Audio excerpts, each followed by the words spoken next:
What's up, everyone? I'm Shafi Malik, and you're listening to the Who Dropped the Popcorn podcast. The premise is simple. One of us picks a film that we know the others haven't seen, and we all come together here to discuss it. Joining us tonight is Dave McHugh. Let's put a nickel on the jukebox. Andy Newlands. McFly! And all the way from the somewhat north of England, Kyle Hammond. McClunky. Here's your warning. We'll be going into heavy spoilers. So you haven't seen the film. We suggest you watch the film before listening to this. This episode's choice is Kyle.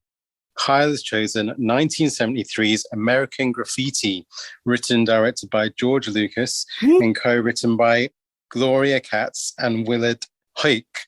The film is set in 1962 in Modesto, California, and centers around 4 teenage boys on the night before starting college. Kyle, why did you choose a film? Well, Andy's last choice, he didn't have one, so he went with a film that I suggested to him. So I thought I'd return the favour and choose a film that I thought he would like. Let's see how that pans out. To be honest, it's been on my list to watch for a while because I really like Star Wars, and obviously it's a George Lucas film. Just cruising Netflix one night, hey, see what I did there? And yeah, just came across and it. you're so, cruising outside as well, mate. Oh, you spoiled my joke there, but whatever. Sorry. Yeah, sort of On your knob. What? That doesn't even make sense. So go on. Gear knob, whatever. But, okay, very good. Yeah, I was on Netflix and I saw that it was on and it said leaving Netflix in 3 days. So I thought, right, I better watch it. So I watched it for free and then you guys had to pay for it. It's not really for free, is it? Because you pay for Netflix. Oh, no, you don't pay for Netflix, do you? Yeah, no, I do pay for Netflix, yeah, I do. Fantastic. That's great. So, Andy, I know you gave me an initial reaction on the phone. So please well, Kyle said he really enjoyed it. So if you feel like you dislike the film, please be honest. You don't need to feel any under pressure, even though you haven't felt under pressure before, to sort of turn your opinion to a good one. But yeah, be honest and tell us your recap of the film. Hey, hey, hey, what's that you say? It's Andy's articulate analysis. Right, so naturally, thanks, Kyle, because you've chosen this film out of a nice place. Like, I hope Andy likes it. Fucking hell. Right, so this film, like, they call it a coming of age. Well, what a lame coming of age. Basically, this film is about like a bunch of young guys and chicks. I'm calling them chicks because it's the style of the film. Don't write in about sexism, just chill out. And then like they've just finished school or whatever it's called in America. I don't care. They finished it, right? And then they're all going off on their new adventures. Let's just say they're going to university, right? And then some of them are like, oh, I don't want to go, I might stay here, whatever, blah, blah, blah. And then they meet at this diner. And then the next hour, oh God, it's just like driving around, like this weird, creepy, like trying to just get off with each other. What the fuck is going on? It's just a film about because there was nothing else to do. Trying to get on with girls, and like the girls are a bit like Ron Howard's creepy. Then there's like this creepy guy that gets some 12-year-old in the car, which is a bit creepy. Harrison Ford is riding around just trying to get cast in Star Wars with a cowboy hat on, acting a bit creepy. And there's lots of things going on. Like there's like subplots, like there's this I don't even know, man. There's this white Cadillac riding around with this blonde lady in that this guy from Jaws falls in love with, and that's a subplot. And he ends up with the Wolfman, who's like a jacked up Chris Evans, and then there's like then a car goes missing, then there's a fight, then there's like some John Travolta gang who just go and fucking nick something. Then there is the one good scene in this is where they like fuck up a police car. That's quite cool. That is quite funny. I'm not sure. Then there's an airport, and then the plane leaves, and Richard Dreyfus is looking at the ground, and then the white Cadillac goes off. So I guess he's thinking, could have stayed and tried to get with that girl, but I'm going on a new adventure. Ron Howard throughout this whole film is just trying to fuck a load of other women and trying to get his girlfriend okay with that, and she's not okay with that. And they're in and out of the diner, There's every single 1950s song that you've ever heard apart from Elvis for whatever reason. I presume that's somebody will know why the reason that is. And then the film, awesome soundtrack. Then the film ends. It's a hard watch. It took me 12 to maybe 20 attempts to watch it in its This is entirety. so out of order. No way. This is so out of order. This is I so watch wrong. films to be entertained. This was It's like fucking TikTok. You watch it like so TikTok. boring. It's so bad. God, your taste Harrison in films is Ford's, uglier than I just am. totally given up. Well, that didn't come out That's right. my articulate analysis. 0 out of 10. I think Kyle was waiting for that joke and it just got, sorry, let me give you some space. Kyle, everyone be quiet for Kyle's joke. No, it's gone, mate. It's gone. It's all right. I'll edit it so it sounded good. I got it. I'll say it again later. I'll just keep repeating it like Dave. Let's all laugh. Let's all laugh at the same time so you can edit that bit in. No, don't bother. Don't bother. Yes, Kyle. That's That was an brilliant. amazing joke. If you press pause on this movie at any point, whatever is on the screen, just looking at that is better than watching the film because there's some It cool does look shots in great, this. doesn't it? It The does cars, look really the cool. diners, and all the rest of it. But as soon as you press play again, oh god, there's like a 25-minute scene of this guy trying, "Hey, Mister Bart Simpson, can you buy me booze? Well, please buy me booze." I like that scene. What do you mean? That's amazing, mate. That's like Teen Wolf. It's like Superbad. It's brilliant. Yeah. This is like a Superbad from the 50s with no comedy. Oh, there is By the way, comedy. it's 1962, and your Back to the Future joke doesn't make sense. It's like 7 years later. You as a person don't make sense. It does look well 50, so doesn't it? Kyle, the reason why you thought Andy would like this is because of the cars. Is that right? The cars, but yeah, I mean, what did we do when we were 17? We didn't call it cruising. We called it going for a burn, didn't we? Yeah, I mean, but it was a little less rapey. We were doing things that we can't say on the podcast. We were in a Ford Fiesta. It was just geezers. We weren't trying to get the Swedish girls. That was like Marco Hamlin trying to, let's go to Snow Hill girl with Savinka again or whatever. And we were listening to Prodigy, Leftism, Oasis. It was quality. I just want to say, Kyle said a little less rapey. No, I mean, just want to iterate, there was no rape going on. Sorry, yeah. Yeah, there was no rape with us. Yeah, But there is this exactly, undercurrent of creepy rapeness throughout this whole film. I didn't get on with it. It's so creepy. It's just a different time, man. A different time. It's a PG Okay. as well. So we've got Andy's opinion and Kyle's opinion. Kyle really likes this film. What about you, Dave? When did you watch it first? About 4 hours ago. I thought it was really nice. I quite enjoyed it. There's a bit of me that is like, it's sort of operating at a bit of a snail's pace, and I can understand someone not particularly liking it.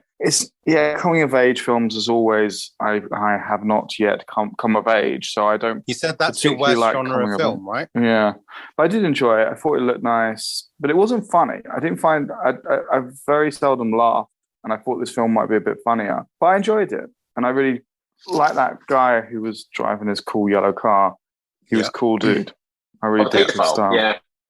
He was not a pedo. He was put in a situation where he was an honourable gentleman. He could have just kicked her out of the car. He straight away noticed. He said, "Whoa, you're too young. Yeah. Get out of the car." That's what he said. He's a straight shooter. Yeah, and then he drove around with her all night and gave her a kiss at the end. So On the I would have cheek. just got to leave. Did he give her a kiss? On the cheek. On the cheek, yeah. Oh, that's Yeah. all right then, yeah. We If can't I just got in my ditch her. car now, went to fucking town and picked up a 15-year-old, drove her around for 2 hours, and then gave her a kiss on the cheek at the end, I'd be on the sex register.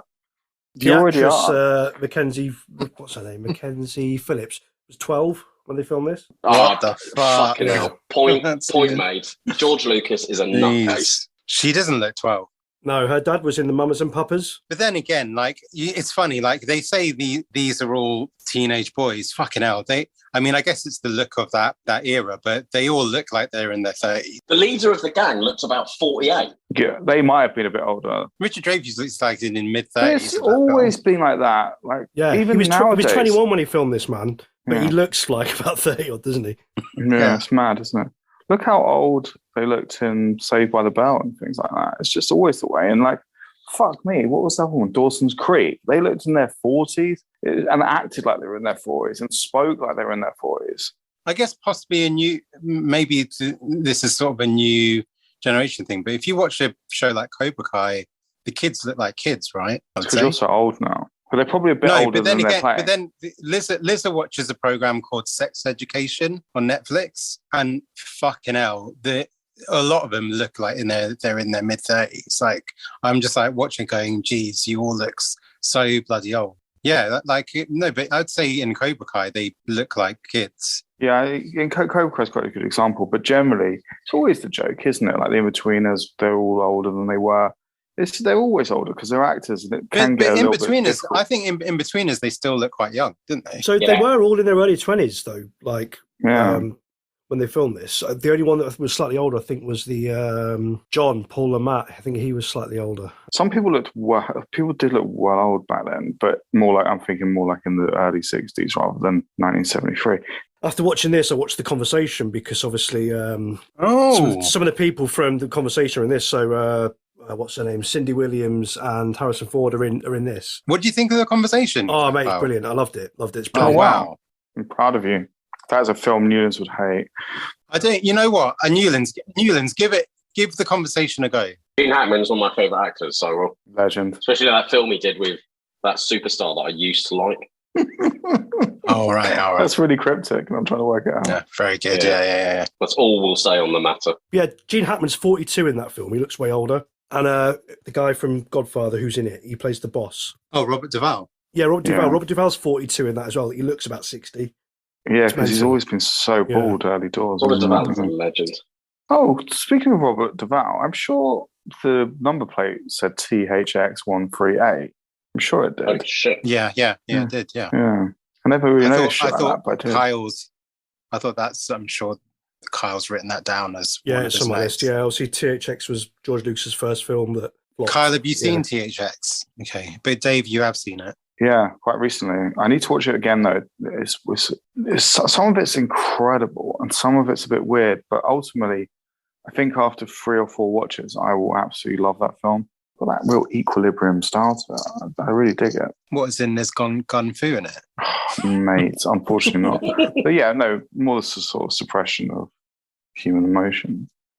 Right. But yeah, it's a cool film. Have you seen it? I haven't seen it. No, that's a blind spot for me. I should be watching that, but I haven't seen it. No.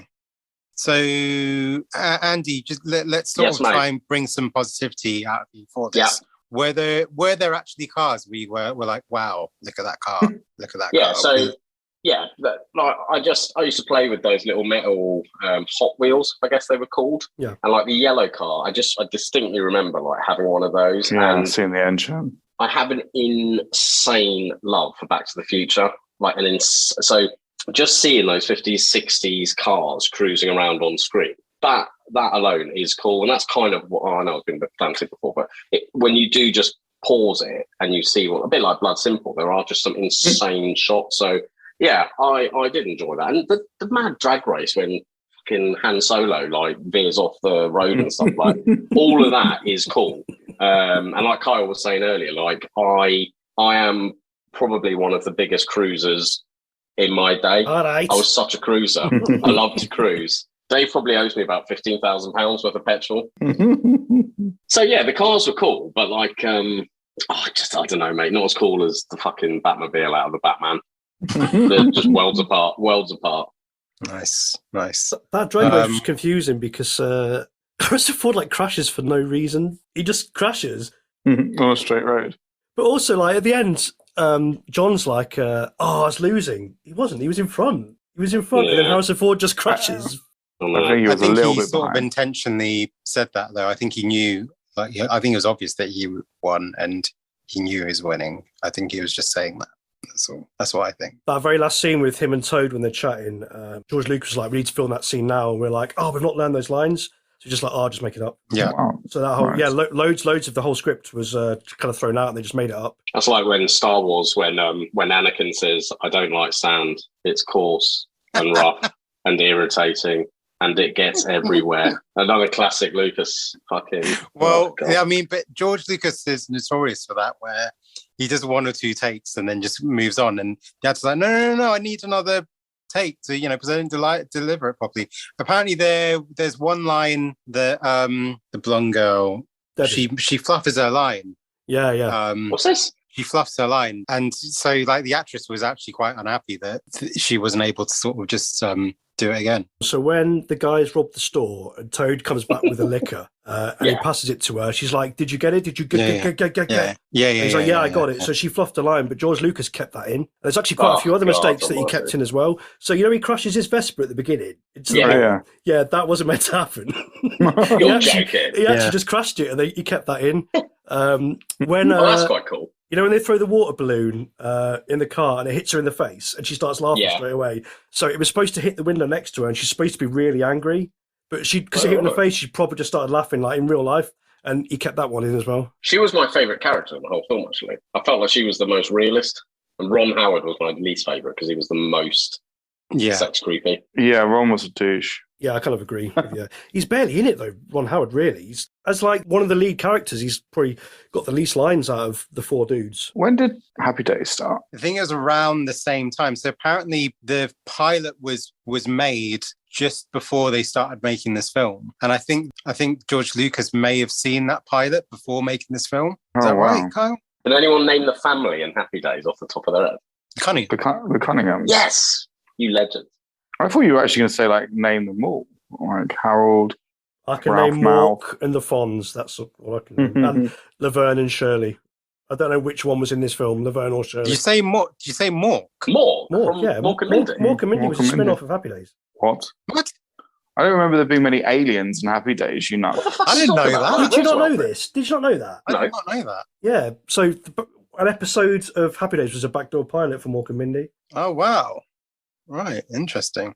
Richie and that are just at the diner and then an egg. No. So without this Robin film, Williams you wouldn't out. have had Happy Days, so you wouldn't have had the Fonz, you wouldn't have had Ron Howard being a huge star and becoming a huge director. You wouldn't have had Robin Williams becoming a huge star. So yeah, fucking hell. All comes back to this film. Jesus. I reckon Robin Williams would have still made it. I'm so pissed off at the Fonz. Maybe not Ron Howard. In the Scream films. As that, I just was like, what the fuck is the Fonz doing? Oh, he's probably on the dole, man. Give him a break. He needed some cash, man. Wow. Yeah, fair enough. This leather jacket don't fit no more. That's Dave's only option of existing.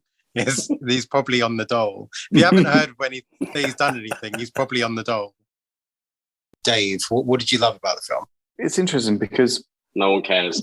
Yeah, because it's kind of hard to completely describe why I like this film. I liked it. Yeah, exactly. What was the point of me asking Dave?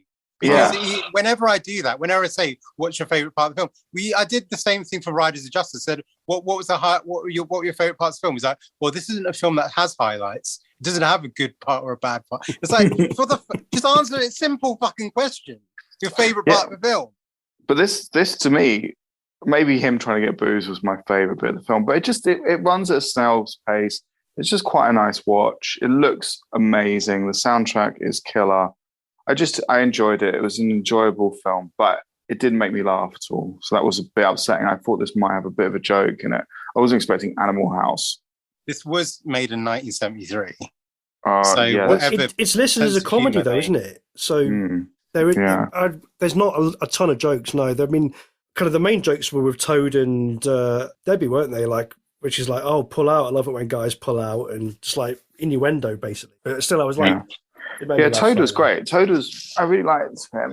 And he was sort of the antithesis of the cooler guy, but their relationship was quite sweet. And when he dated those two guys and stuff, this film's got its moment. It's kind of interesting that someone who's really intelligent, going back to the sort of Richard Dreyfus character, is suddenly going to risk everything to smash up a police guy. It's just like, fucking hell. But I suppose you wasn't going to get an Richard Dreyfus is really good in this film. He's really good. I think everyone's really good.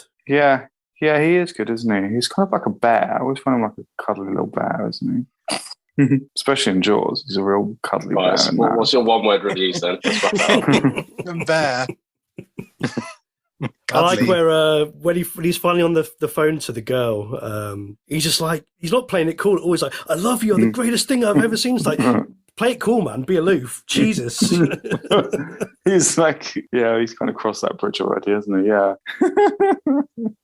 Okay, Kyle, what was your specific favourite parts of the film? Well, so I'm going to say a bit of a Dave, but all of it. I loved all of it, man, because I do love a slow burn. What I also love is when films kind of all split off in different directions and all come together at the end. Yeah, there's another George Lucas film like that. Return of the Jedi. No, Empire Strikes Back, isn't it? Yeah, well, and Return of the Jedi. The final fight at the end, they're all separate, aren't they? Anyway, Yeah, so they all go off in their separate ways and come together at the end. And apparently, so when you said there's lots of subplot, it was basically all subplot, wasn't it? Yeah.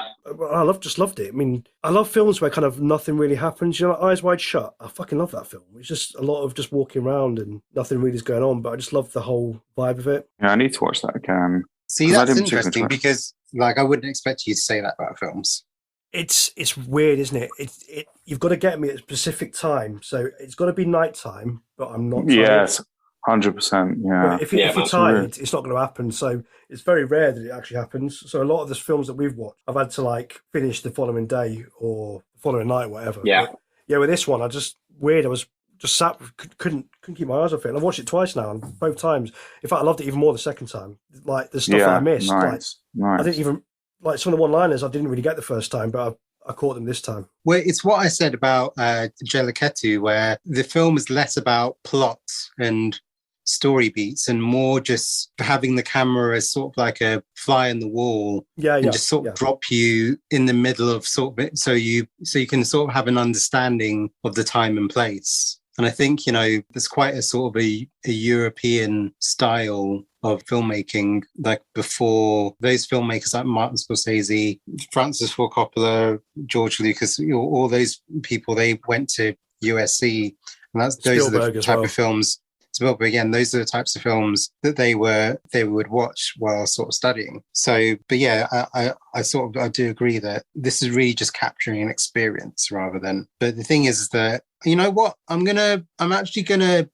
kind of partly agreeing with Andy in the fact that, you know, what I just said regarding being in the same room with these people, stuff like that. I appreciated that part of it, but I wouldn't like to hang out with any of these people. These people are a bunch of geeks, and I think they're quite.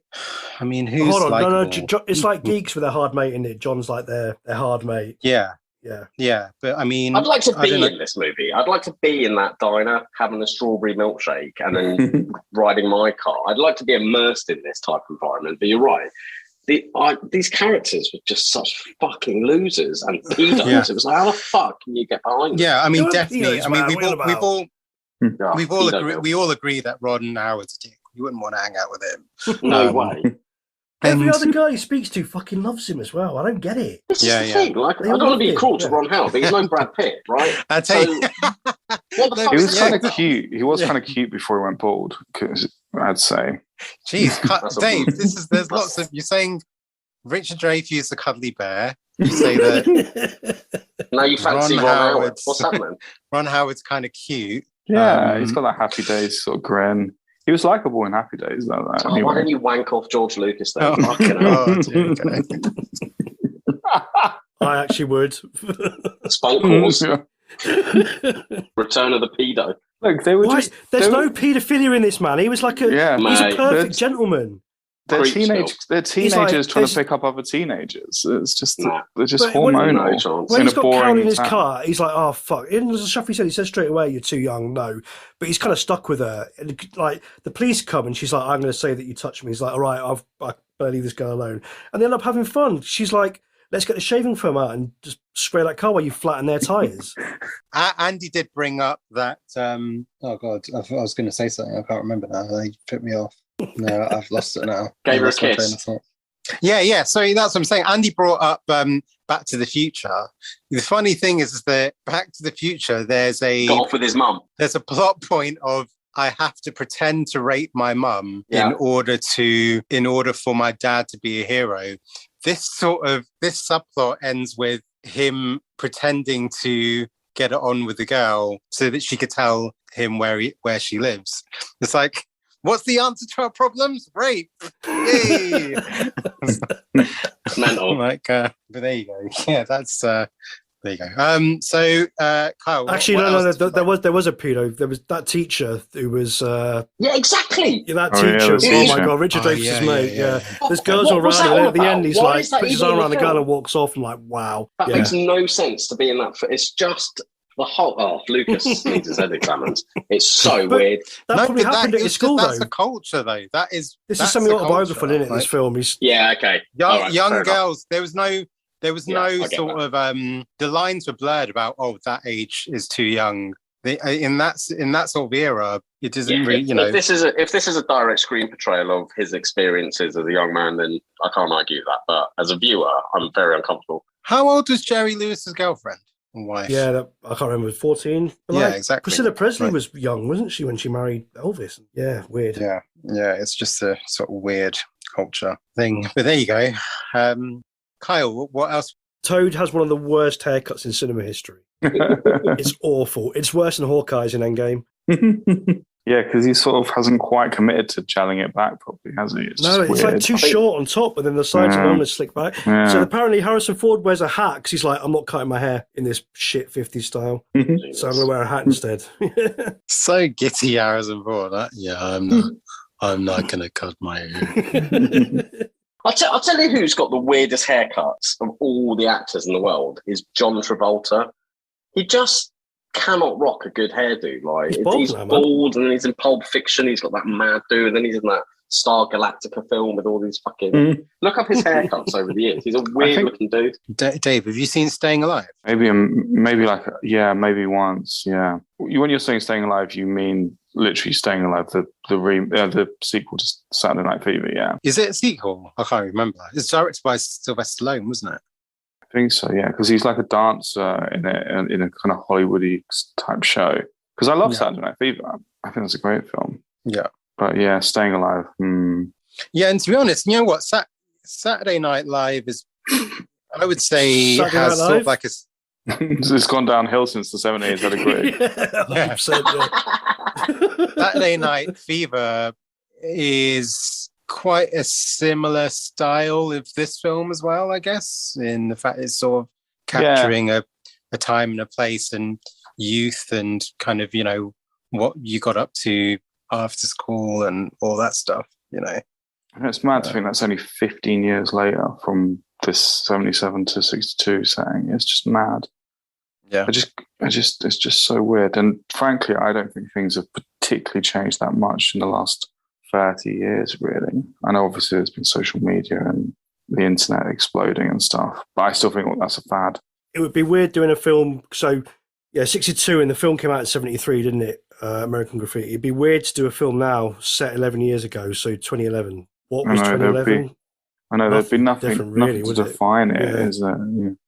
Whereas with what had happened between kind of American Graffiti and the when it came out, so it's between 62 and 73, like Kennedy was killed, Vietnam, the British invasion. Woodstock. Yeah, it's just incredible.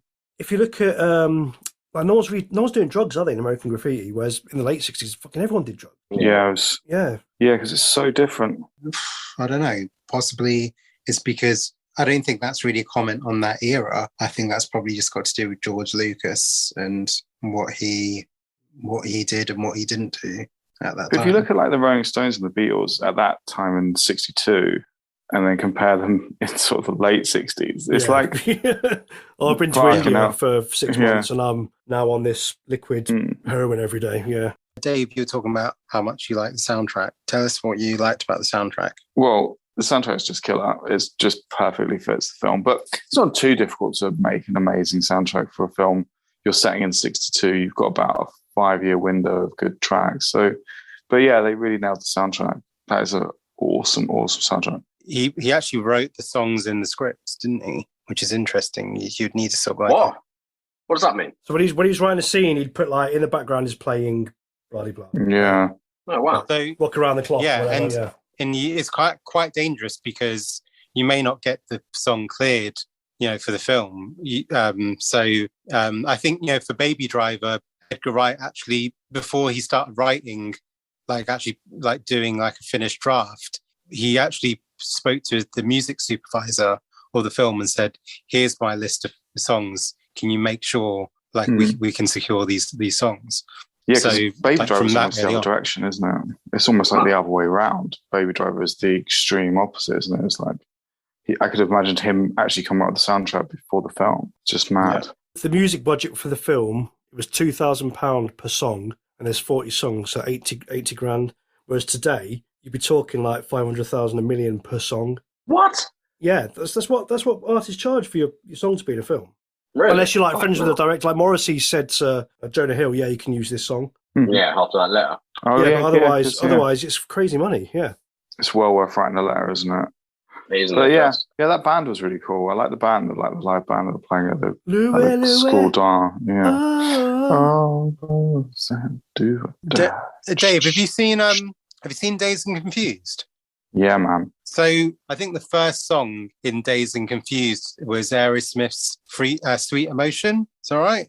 So I can't remember, man. So, and he said, Richard Linklater said the cost of putting that first song in the film within the first 5 minutes was more than the whole entire budget of his debut film, Slackers. So yeah, it's like, wow. you know, if you, and even Danny Boyle said that him making that Beatles film about, you know, that film Yesterday, he says that is the most expensive budget item that he's sort of ever worked with. That and Leonardo DiCaprio's salary and The Beach were like two of the most expensive like budget items that he's ever spent on a film. The thing is though, the Beatles are next level. The Beatles are never on the radio. Yeah, they charge more per play than your standard, because everyone else on like a standard thing, like so much per play, but the Beatles write their own rules, man. So like they're never on compilations, they're never on the radio because it's too expensive. Never on adverts or anything. Well, actually, no.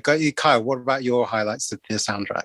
Yeah, oh man. So I mean, there's no score at all, is there? It's all just songs, and it's literally back to back. The only times there's not really any music is when they're in that woods bit where the goat killer is chasing them as such, and then the bit where he's about to do the cop car. But they kind of use ambient noise instead of music. Usually, a score would kind of build that tension, but they use kind of like ambient noises to do that.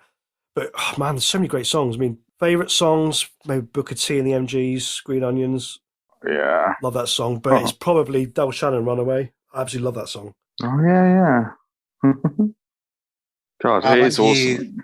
How about you, Andy? Were there any needle drops that sort of you remember that?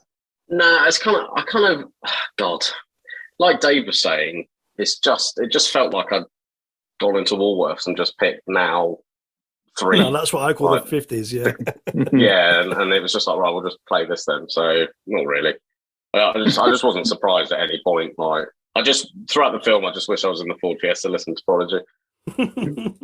What about you, Shafi? So yeah, I would like to talk about probably like one of my favorite songs of all time, which is the Flamingoes' "I Only Have Eyes for You." You were going to say that. Like that. How does that go? Oh man, the thing is, so this is what I'm going to talk about, because it's a film for me. That's a song that no matter how many times, because it's been used so many times in different films and TV. To be honest, the first time I heard it was when I was a kid watching Lois and Clarke, the New Adventures of Superman, when there's like a romantic, intimate scene. But like Terry Hatcher shout out. No matter how many times I've sort of heard that song, seen it in films being used, like I still think there's just something about that song. It's unlike any other song ever written. I think, you know, it's spooky. It's like romantic. It's sexy. Shwub, whatever the word. I don't know what the words are. But it's like shwub. Well, that's the thing. Yeah. Yeah, and it's echoey. It's categorized as a doo-wop song, but it sounds unlike any other doo-wop song. It's almost like, it's so atmospheric, like it's like Joy Division-esque, isn't it? Like dark and yeah. It's just such a unique song. It should be snowing. It should be always snowing. That's actually a cover version, because that song was actually written 1934, I think. Oh, wow. And it sounds completely different, you know, that original version. And Frank Sinatra did a version as well. But yeah, it's just this gorgeous song. And as I said, if I hear it, I don't think, because there are lots of songs which sort of have lost its power because of the way it's been used in kind of certain films and, you know, adverts and stuff like that. But I feel like that song, no matter how many times it's used, there's even like a cover versions by Boys to Men and stuff like that, which the Flamingos actually featured on. They still can't even they try and recapture that sound, but it's such a unique sound that sounds unlike any other song like ever made, I think. Yeah, because the Fugees did. The cover was sort of not really a cover, but it, sorry, not they sampled it. Sorry, yeah. Yeah, Because that sounds great as well. Yeah, that's actually a good use of that sample, wasn't it? Yeah, it works really well, doesn't it? So so for the viewers, I asked this question early on the week. Here we go. But I thought I put the question towards everyone about what their favorite soundtracks were in films. So like favorite, so not score, not kind of a composer doing a score, but favorite collection of songs specifically for a film. So let's start with you, Andy, because you seem the most excited about I guess your choices. He's still compiling a list, it looks like. I got so many. Come on, let's hear it. Let me get through every single one of them. And then if you want to pick a few to discuss, and maybe if we all agree on some. I've got about, I don't know, 15 here, right? Ready? I've got 7 on my list, and I bet they're all on your list. Oh, this is fucking awesome. Yeah. All right. Okay. Top Gun, Kill Bill, Pulp Fiction, Goodfellas, Sister Act, The Bodyguard, Romeo and Juliet, 8 Mile, NWA, John Wick, Blade, Train Spotting, Godzilla, Moonwalker, The Greatest Showman, Matrix, and Home Alone. Boom. Boom. Carl, you have to edit a Tim Westwood bomb explosion noise there. Yeah. How about you? So Kyle, did Andy get any of yours or? No, only Pulp Fiction. Already, okay. Yeah, so I've got Donnie Darko. Yes. I've put Lock, Stock and Snatch because I can't remember which were on which. Perfect. Snatch was okay, but Lock, Stock was unreal. Forrest Gump. Yeah, great show. Oh, yeah. Expensive one. Yeah, man. Yeah, to the max. Scott Pilgrim versus the World, Drive, Pulp Fiction, This is Spinal Tap, and Frozen. Frozen. Wow. I knew you were going to say Drive because you're a big fan of that film in general, aren't you? Yeah, well, I've only seen it once, but I've proper loved it. Yeah, and I'm okay. I'm a bit scared to rewatch it. No, I don't. It gets better with every watch. Oh, really? Yeah, I love it. I've not rewatched No Time to Die. I've not rewatched Skyfall. I don't want to tarnish. Wow. Yeah. You've not rewatched Skyfall, considering it's been on TV so many times. No. Not rewatched it. No. I can't believe you didn't say Sister Act. Fuck. What's your favourite song in the Sister Act soundtrack? By the way, how come you haven't mentioned Sister Act 2? What, do you prefer? Oh, happy day. Oh, happy day. Oh, fuck, is that Sister Act 2? Happy day. Yeah. Yeah, that's what I mean, mate. Sister Act 2 then. Do you know who directed that film? George Lucas. Harvey Keitel. Seriously, Shafi, do you know? David Lynch. No, Bill Duke. Is it Michael Bay? Bill Duke directed Sister Act 2. Yeah. Nice. I didn't even know he was a director. He was not. My favourite song, Shafi, from Sister Act was I Will Follow Him. That's amazing, that bit. So, I will follow him. Yeah, I will follow him. That was when the sequel right there was signed.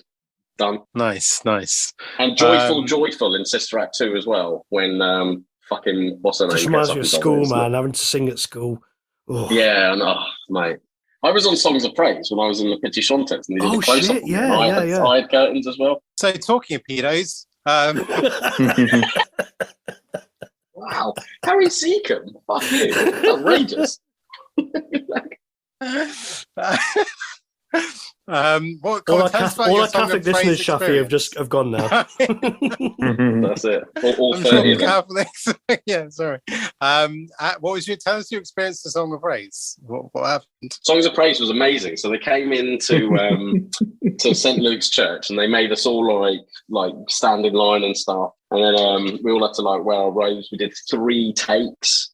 Cameras were in our faces, and then we had to wait months and months and months. I remember when it was televised, when I got my close-up, back then, I've never heard my mum scream of delight like that. No jokes. This is not the moment for jokes like that. It was amazing. I've still got the VHS somewhere. Wow. Honestly, I'll dig it out. You need to convert that shit to digital, man.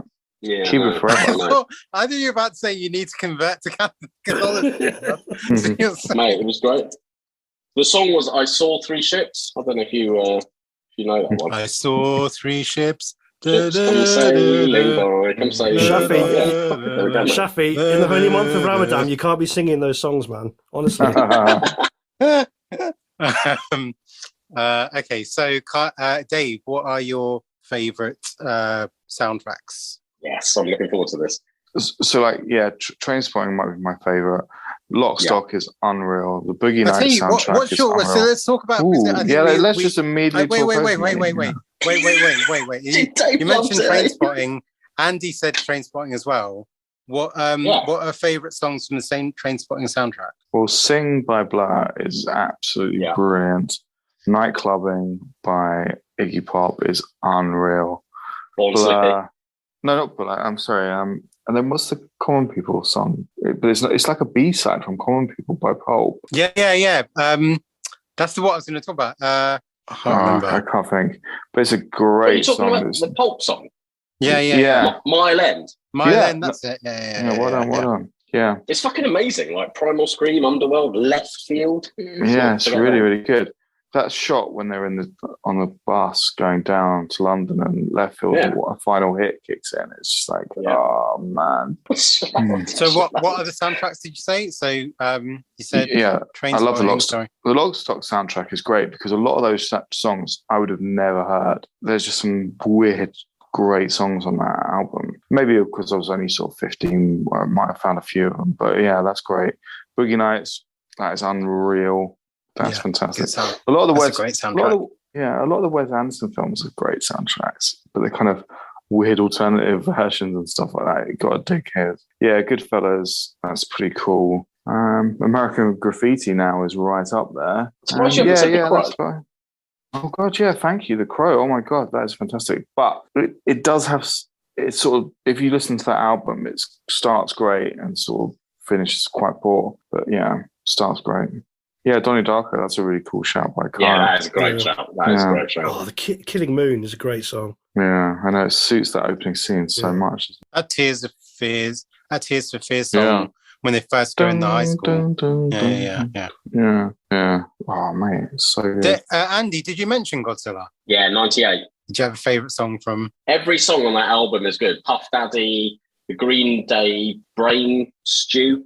Oh, I love that song. Like, it's honestly, I remember getting, again, shout out to Woolworths, like, mate, rest in peace.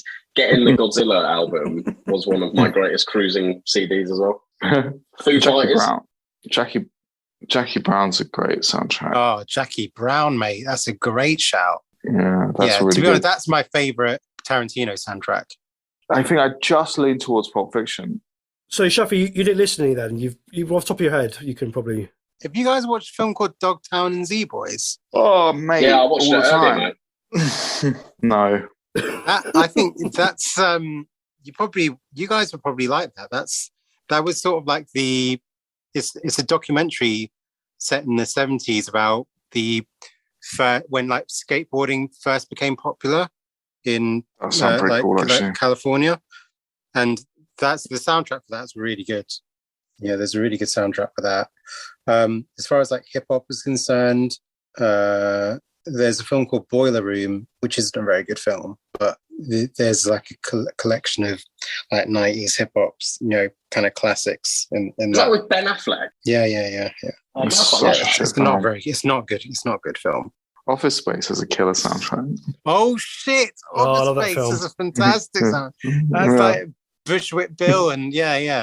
Oh my God, that's a great sound. Good, nice shout, Dave. That's a great soundtrack.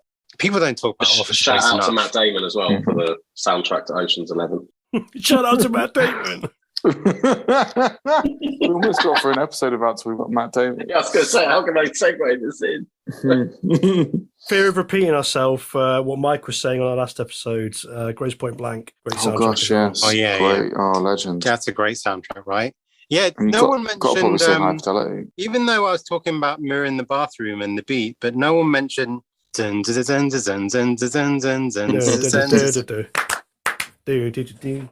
believe you're not talking about Moonwalker more. Moonwalker. I think we talked about Moonwalker a few episodes ago.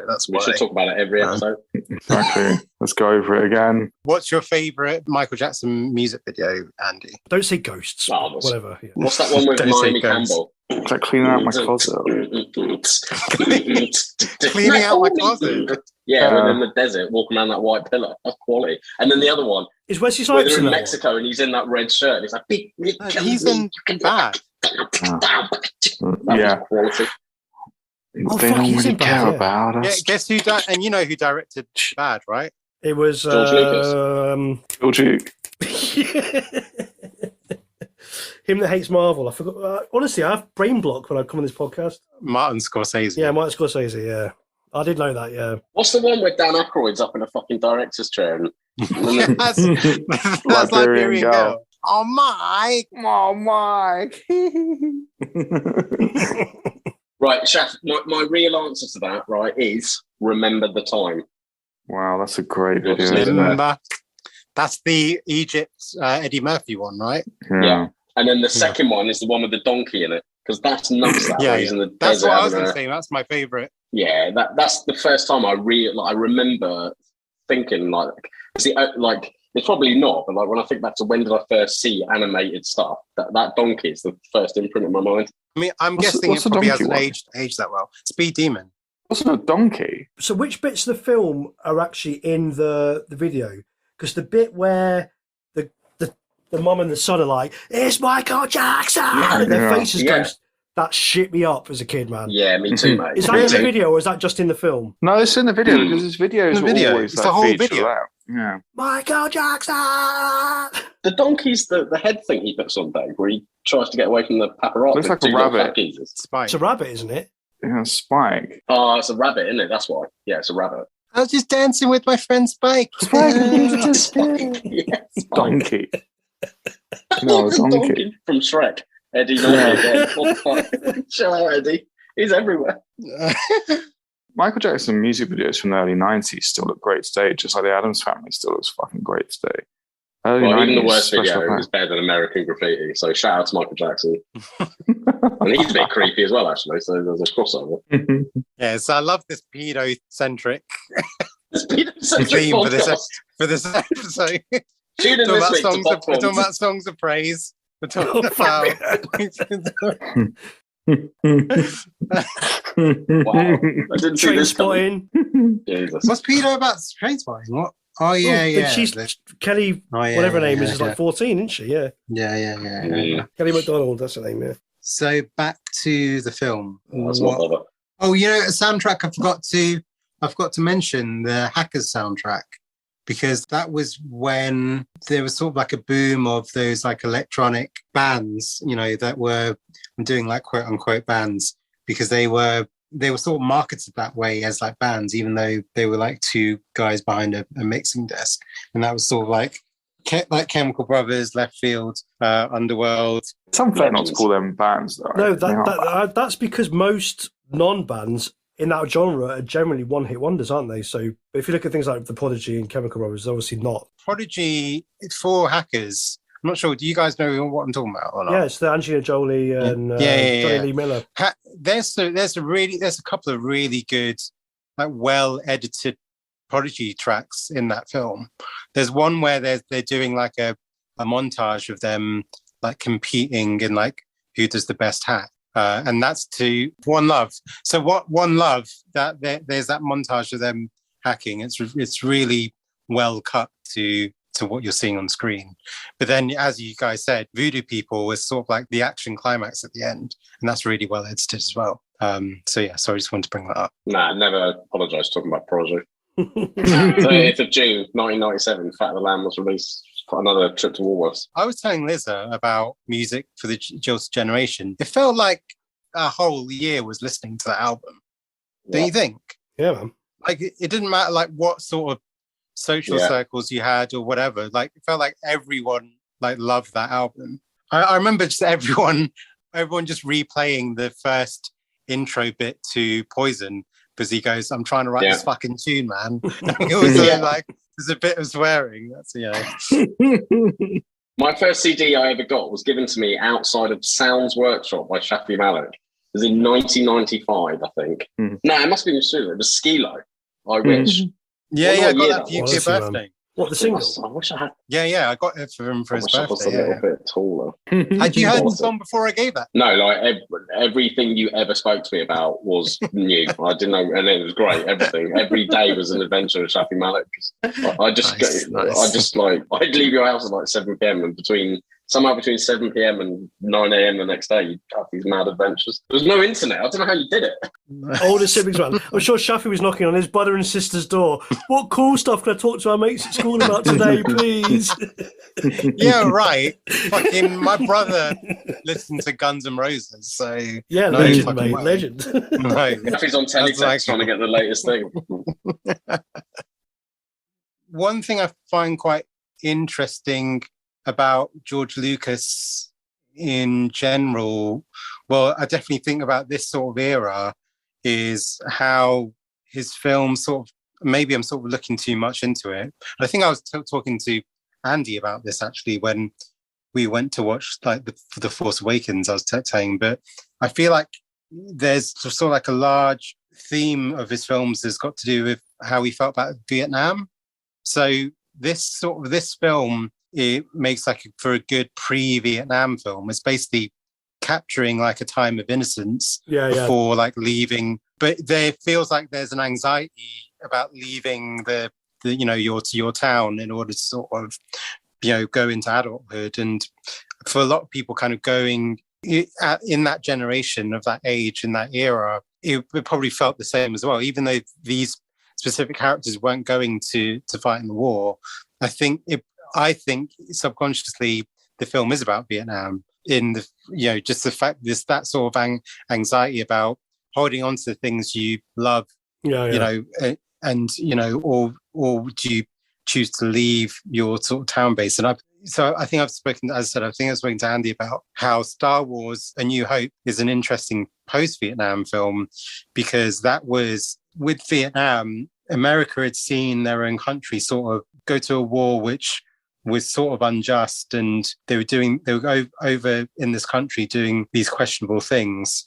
And Star Wars was sort of like bringing back a status quo on, establishing who the good guys were. So Americans were the good guys. Funnily enough, all the older generation in A New Hope were played by British actors, which sort of represents the old guard. Yeah. The Empire Strikes Back, it kind of feels like it's still got to do with Vietnam, because it's about kind of coping with loss, like losing something and, being able to having to move on. And then regarding like the Return of the Jedi, that film, it takes place on a planet where they're these kind of like primitive, like teddy bears that are use wooden sticks to like impale people. Wooden sticks, so they're the sort of jungle fighting force, and they end up sort of being the victorious at the end. So I feel like Vietnam is like it's something that George Lucas has, whether it's conscious or unconscious, that he has these sort of strong feelings about. And I think American Graffiti,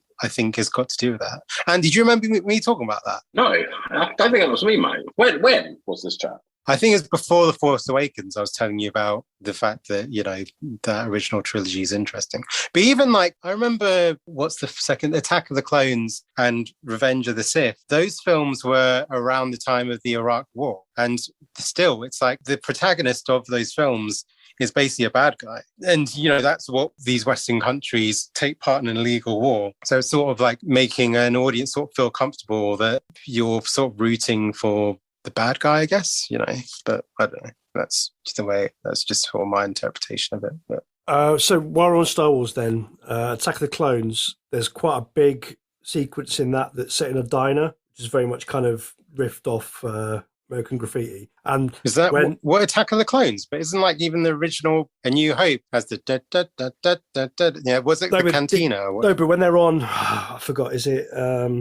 X's Diner, I think you're talking about. Yeah. So it's very much like a 50s style diner, and you notice that when they're chasing the bounty hunter that tries to kill Padme, I can't remember, but they jump into a yellow speed cruiser thing that's got the engine cover missing. Oh, so it's very much like yes, John's car. Yeah. So you've already mentioned they're both a coming of age drama and about leaving home. So Luke, when he gets the message from Princess Leia, he gets a message from a mysterious woman. And it's very much like Kurt chasing the woman in the T-Bird. Wow. Yeah, George Lucas, again, he uses vehicles as characters. So if you've got the Millennium Falcon, you've got Slave One, you've got Luke's X-Wing. In this, you've got the yellow car, you've got Harrison Ford. Bob Falfa is like pretty much a Star Wars name anyway, isn't it? Yeah, I was thinking that as well. Yeah, he's got his black car. And obviously, you've got Ron Howard's car, which he gives to Toad.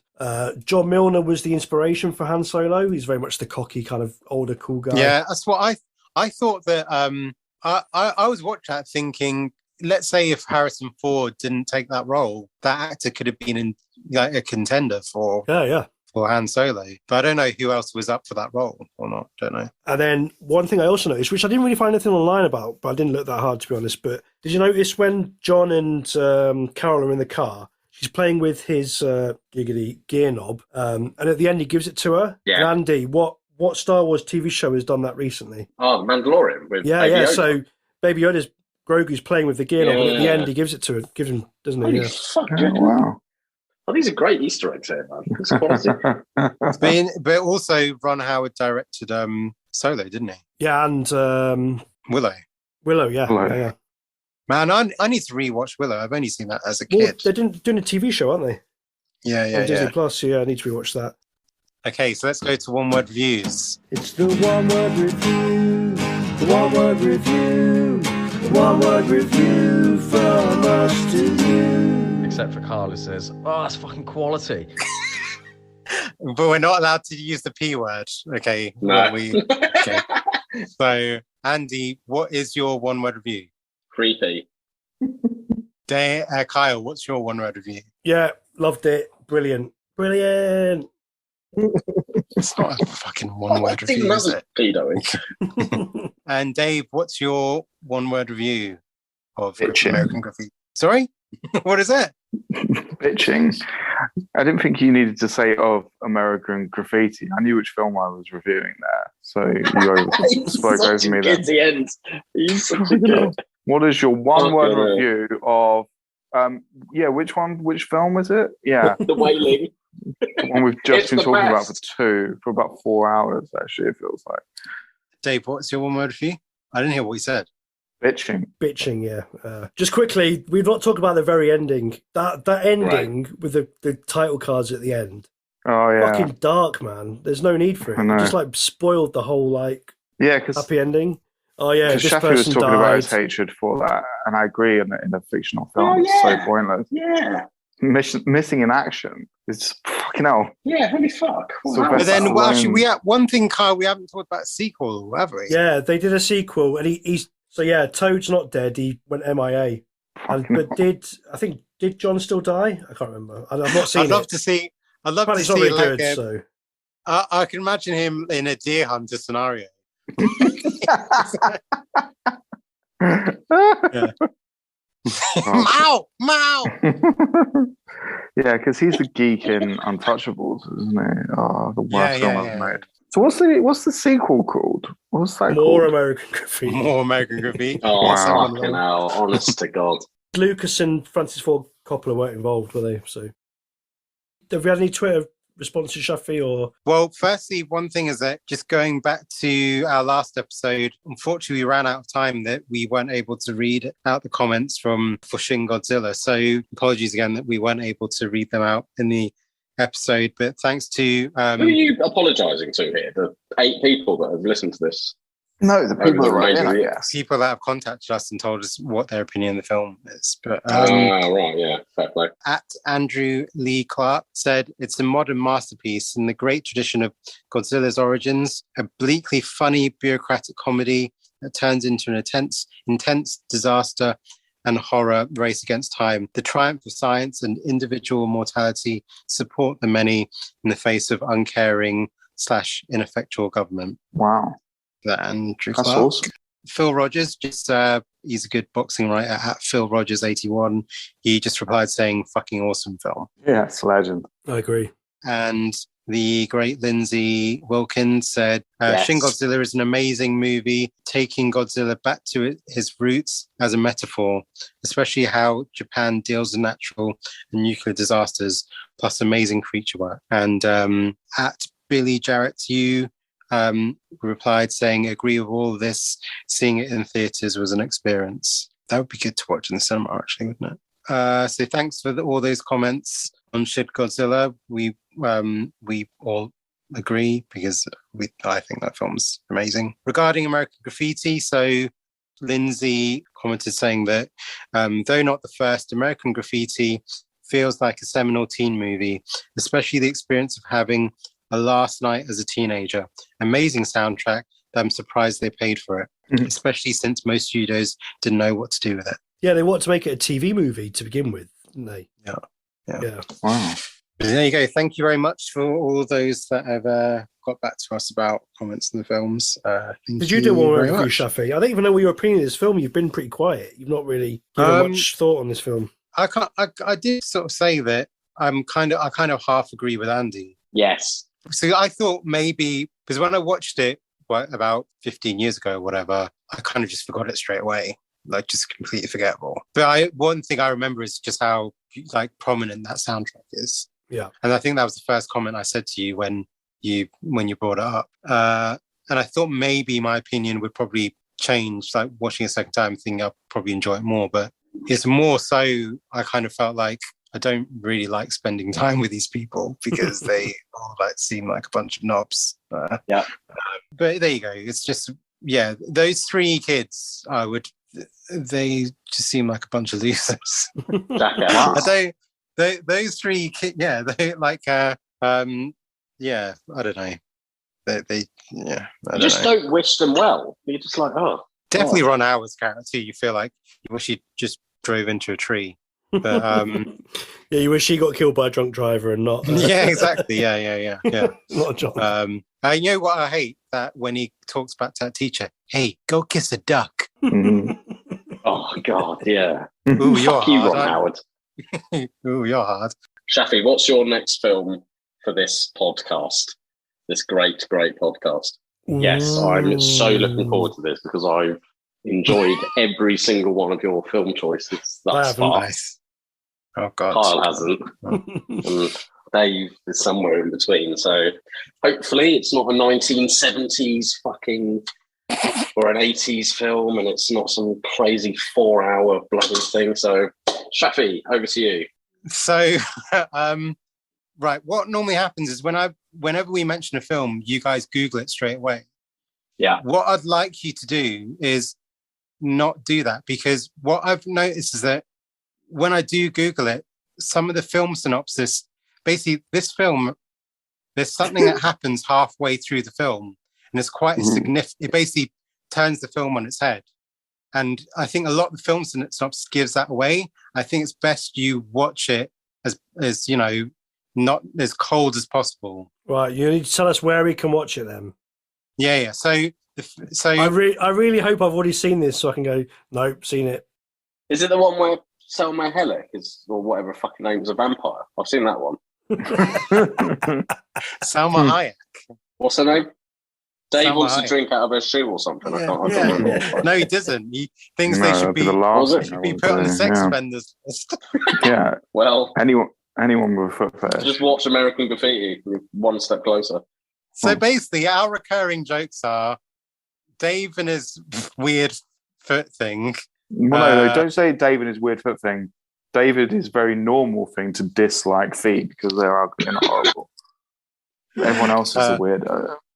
Okay, anyway, so right. Yeah, we say reviewers. You gonna, I don't know whether you want to write this down, but yeah, as I said, please try and watch this as cold and not knowing anything about the film as possible. The name of the film is called World's Greatest Dad. Oh, nice. Okay. Is that the Robin Williams? Robin Williams, yeah. It's the Robin Williams film, yeah. Yeah, I've not seen it. You've been telling me for years to watch it. Cool. Looking forward to it. That's it. Are we just doing, that's it? And I think we've got nothing else to do, have we? So just socials. Get in touch with us. Please send any questions, comments, praise, hate mail, or one-word reviews to the popcorn postbag at whodroppedthepopcorn@gmail.com, or follow, harass us on Twitter at whopopcorn, or on Instagram and TikTok now at whodroppedthepopcorn. You can also leave a review on your podcast app, and please remember to like and subscribe. You've been listening to Who Dropped the Popcorn. Really appreciate it. See you soon. Laters. Bye.